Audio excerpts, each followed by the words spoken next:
গণতন্ত্রের পক্ষের শক্তি যেন সরকারে আসতে না পারে সেজন্য সরকারের ভেতরে একটি মহল চেষ্টা করছে বলে অভিযোগ করেছেন বিএনপি মহাসচিব মির্জা ফখরুল ইসলাম আলমগীর।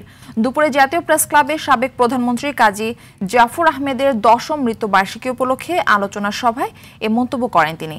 এ সময় মির্জা ফখরুল বলেন, সুপরিকল্পিতভাবে নির্বাচন বানচাল করতে কিছু রাজনৈতিক দল নিত্য নতুন দাবি তুলছে, যেসব দাবির সঙ্গে জনগণ পরিচিত নয়।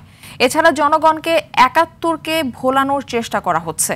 বিএনপি মহাসচিব বলেন, তখন যারা পাকিস্তানকে সহযোগিতা করেছে তারাই এখন বড় বড় কথা বলছে।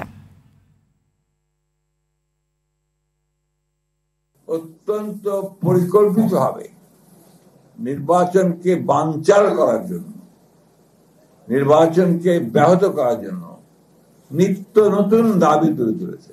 এমন এমন দাবি তুলছে যে আসলে বাংলাদেশের মানুষেরা পরিচিতই না। সংস্কার শব্দটার সঙ্গে আমাদের সাধারণ মানুষ পরিচিত না, একদম সংখ্যানুপাতিক পিয়ার। এই বিষয়গুলো কিন্তু এখনো আমাদের কাছেই পরিষ্কার না, সাধারণ মানুষের কাছে পরিষ্কার নয়। এইগুলো নিয়ে তারা হুমকি দিচ্ছেন, কথা বলছেন এবং অত্যন্ত জোরে সরে হুমকি দিচ্ছেন।